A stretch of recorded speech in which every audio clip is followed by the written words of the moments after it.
Assalamualaikum warahmatullahi wabarakatuh. Kembali lagi dengan saya, Minate Eka Wardani, dengan NIM 0801191179, kelas IKM 9 semester 3, mata kuliah Dasar Biomedik 3, Fakultas Kesehatan Masyarakat, mahasiswa Universitas Islam Negeri Sumatera Utara. Baiklah, di video kali ini kita akan membahas mengenai apa itu imunisasi. Jadi, latar belakang imunisasi menurut WHO pada tahun 2017 diperkirakan 19,9 juta bayi di seluruh dunia tidak tercapai dengan layanan imunisasi rutin seperti 3 dosis vaksin DTP. Sekitar 60% dari anak-anak ini tinggal di 10 negara termasuk Indonesia. Pemantauan data di tingkat daerah sangat penting untuk membantu negara memprioritaskan dan menyesuaikan strategi vaksinasi dan rencana operasional untuk mengatasi kesenjangan imunisasi dan menjangkau setiap orang dengan vaksin yang menyelamatkan jiwa. Menurut WHO, pada tahun 2018, ada sekitar 20 juta anak di dunia yang tidak mendapatkan imunisasi lengkap. Bahkan, ada yang tidak mendapatkan imunisasi sama sekali. Padahal, untuk mendapatkan kekebalan komunitas atau herd immunity, dibutuhkan cakupan imunisasi yang tinggi atau paling sedikit 95% dan merata. Akan tetapi, saat ini masih banyak anak Indonesia yang belum mendapatkan imunisasi lengkap. Bahkan ada pula anak yang tidak pernah mendapatkan imunisasi sama sekali sejak lahir. Nah, selanjutnya kita akan menjawab imunisasi dalam kajian 5W tambah 1H. Nah, yang pertama, apa itu imunisasi? Imunisasi merupakan usaha memberikan kekebalan pada balita dengan memasukkan vaksin ke dalam tubuh agar tubuh membuat zat antibodi untuk mencegah terhadap penyakit tertentu. Imunisasi adalah suatu upaya untuk menimbulkan atau meningkatkan kekebalan seseorang secara aktif terhadap suatu penyakit, sehingga bila suatu saat terpajan dengan penyakit tersebut, tidak akan sakit atau hanya mengalami sakit ringan. Yang kedua, di mana sajakah kita bisa mendapatkan imunisasi? Imunisasi bisa kita dapatkan di posyandu, di puskesmas, di rumah sakit, dan di tempat praktik dokter anak atau bidan.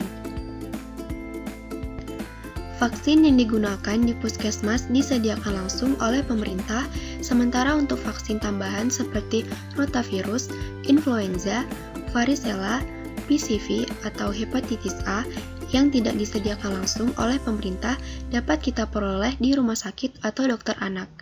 Nah, kemudian, memangnya seberapa penting sih imunisasi? Penting sekali. Imunisasi pada dasarnya adalah menyuntikkan virus yang sudah dilemahkan ke dalam tubuh untuk merangsang keluarnya antibodi, sehingga tubuh kita sudah tahu cara melawan ketika ada virus sejenis yang menyerang. Karena itu, imunisasi mampu mencegah bayi tertular penyakit berbahaya sekaligus menularkannya pada orang lain hingga ia dewasa. Jika anak tidak diimunisasi, ia memiliki resiko lebih tinggi untuk tertular penyakit berbahaya yang dapat mengakibatkan kecacatan hingga kematian. Yang ketiga, kapan jadwal imunisasi dasar pada anak dapat dilakukan? Berikut jadwal imunisasi yang dapat diikuti oleh orang tua. Bayi berusia kurang dari 24 jam mendapatkan imunisasi hepatitis B, HB0, BCG. Bayi usia 1 bulan mendapatkan imunisasi BCG dan polio 1. Bayi usia 2 bulan mendapatkan imunisasi DPT, HB, HIB1, rotavirus, dan polio 2. Bayi usia 3 bulan mendapatkan imunisasi DPT, HB, HIB2, dan polio 3. Bayi usia 4 bulan mendapatkan imunisasi DPT, HB, HIB3, polio 4, IPV atau polio suntik dan rotavirus. Bayi usia 9 bulan mendapatkan imunisasi campak atau MR. Kemenkes dan IDAI mengingatkan bahwa memberikan imunisasi dasar lengkap saja tidak cukup. anak juga harus melakukan imunisasi rutin lengkap dengan melanjutkan jadwal imunisasi dasar dengan imunisasi lanjutan. Untuk imunisasi lanjutan bagi bayi di bawah 2 tahun, jenis imunisasi yang perlu diberikan adalah DPT, HB, HIB, dan campak atau MR, yang diberikan saat usianya 18 bulan.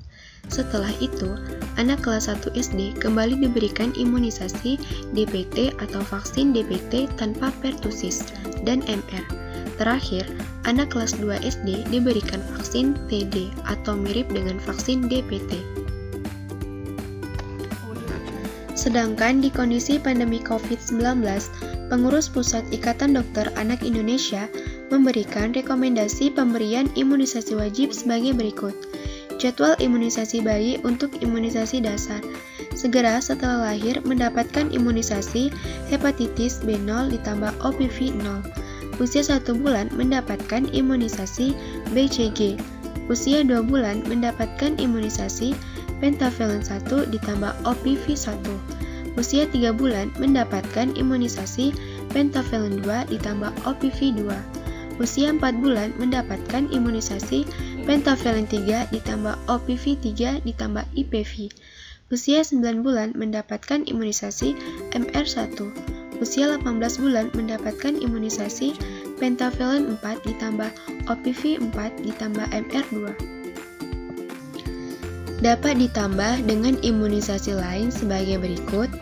Ada usia 2 bulan mendapatkan imunisasi PCV1, ada usia 4 bulan mendapatkan imunisasi PCV2, ada usia 6 bulan mendapatkan imunisasi PCV3 ditambah influenza 1, kemudian ada usia 7 bulan mendapatkan imunisasi influenza 2.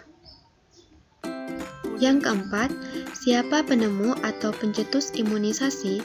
Vaksin imunisasi dibuat oleh seorang dokter bernama Edward Jenner di Berkeley, suatu daerah pedesaan di Inggris pada tahun 1796, dengan mengambil nanah lesi cacar sapi dari tangan seorang pemeras susu. Dr. Jenner menularkan seorang anak berusia 8 tahun bernama James Phipps dengan virus cacar sapi. 6 minggu kemudian, Dr. Jenner melakukan variolasi atau proses memindahkan pus dari lesi aktif seseorang yang menderita variola ke lengan orang lain yang sehat dengan menggunakan sebuah jarum.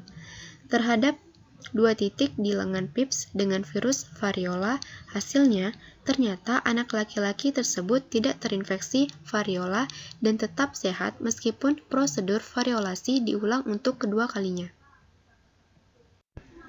Kenapa dinamakan vaksin? Istilah vaksin digunakan oleh Dr. Jenner karena substansi ini berasal dari cacar sapi, di mana sapi dalam bahasa Latin adalah vacca. Istilah vaksin mengacu pada vaksin variola hingga pada tahun 1885, Louis Pasteur, seorang ahli kimia, menemukan vaksin untuk rabies. Sejak saat itu, istilah vaksin menjadi lebih umum, yaitu suspensi berisi mikroorganisme yang telah dilemahkan atau dinonaktifkan, yang berfungsi untuk menimbulkan kekebalan dan mencegah terinfeksi suatu penyakit. Selanjutnya, kesuksesan dalam mencegah berbagai penyakit di seluruh dunia. Sejak itu, vaksin terus berkembang dan menjadi salah satu pilar utama untuk mencegah penyakit menular. Salah satu tanda kesuksesan vaksin yang paling besar adalah ketika WHO berhasil menghapuskan cacar dengan cara memperluas cakupan vaksinasi cacar hingga ke seluruh dunia pada tahun 1986. Pada tahun 1980, akhirnya cacar dinyatakan telah tereradikasi, salah satu pencapaian terbesar dunia kedokteran. Selain cacar, beberapa penyakit lain sudah ditemukan vaksinnya seperti campak, polio, pertusis, difteri, dan tetanus. Nah, kemudian yang kelima, mengapa imunisasi penting dilakukan? 5 alasan mengapa imunisasi penting dilakukan sebagai investasi kesehatan bagi anak. Yang pertama, bayi dan anak yang mendapatkan imunisasi dasar lengkap akan terlindungi dari beberapa penyakit berbahaya. Yang kedua, dengan melakukan imunisasi, tidak hanya akan melindungi dan mencegah anak dari berbagai macam penyakit. Anak yang telah mendapatkan imunisasi secara lengkap, maka tidak akan menularkan penyakit ke lingkungan sekitarnya. Artinya, imunisasi tidak hanya bermanfaat untuk diri sendiri, namun juga bermanfaat untuk mencegah penyebaran penyakit pada orang lain. Yang ketiga, anak yang sudah diberikan imunisasi bukan berarti menjadi kebal atas penyakit. Artinya, anak masih berisiko terkena atau terinfeksi kuman penyakit, namun kemungkinannya kecil, hanya 5-15%. Dengan imunisasi, kondisi penyakit tersebut akan jauh lebih ringan dan tidak berbahaya dibandingkan dengan anak-anak yang tidak atau belum diimunisasi. Pada dasarnya, perlindungan imunisasi memang sekitar 80-95%. Yang keempat, tidak bisa dipungkiri bahwa saat anak jatuh sakit, otomatis akan membutuhkan dana atau biaya yang tidak sedikit untuk penyembuhan. Dengan memberikan imunisasi yang lengkap untuk anak, sebenarnya merupakan investasi kesehatan masa depan. Pencegahan penyakit melalui imunisasi merupakan cara perlindungan terhadap infeksi yang paling efektif dan jauh lebih murah dibanding mengobati seseorang apabila telah jatuh sakit dan harus dirawat di rumah sakit. Yang kelima, tidak sedikit orang tua yang masih khawatir dengan efek samping yang ditimbulkan lewat pemberian imunisasi. Namun, perlu digarisbawahi bahwa imunisasi atau vaksin terbukti aman, bahkan efektif digunakan oleh lebih dari 100 negara. Nah, yang terakhir nih, bagaimana jika bayi tidak diimunisasi sama sekali? Vaksin atau imunisasi memang tidak menjamin 100% efektif untuk mencegah penyakit, namun manfaatnya akan lebih besar dari resikonya. Dan kalaupun anak tertular dan sakit, gejala yang dialami akan jauh lebih ringan serta mudah diobati, ketimbang dengan anak yang tidak diimunisasi sama sekali. Jika tidak mendapat imunisasi, anak akan lebih berisiko tertularan mengalami sakit yang lebih parah.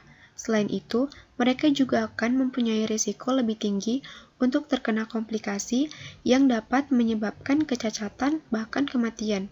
Hal ini disebabkan karena tubuhnya tidak diperkuat dengan sistem pertahanan khusus yang bisa mendeteksi jenis-jenis penyakit berbahaya tertentu. Tubuh tidak mengenali virus penyakit yang masuk sehingga tidak bisa melawannya. Hal ini akan membuat kuman penyakit semakin mudah berkembang biak dan menginfeksi tubuh anak jika anak tidak diimunisasi sama sekali. Anak akan berisiko terkena penyakit, bahkan penyakit yang diidapnya bisa menyebabkan kematian pada anak. Sistem kekebalan tubuh pada anak yang tidak diimunisasi tidak akan sekuat anak yang diimunisasi. Ini karena tubuh anak tidak mampu mengenali virus penyakit yang masuk ke tubuh sehingga tidak bisa melawannya. Thanks for watching!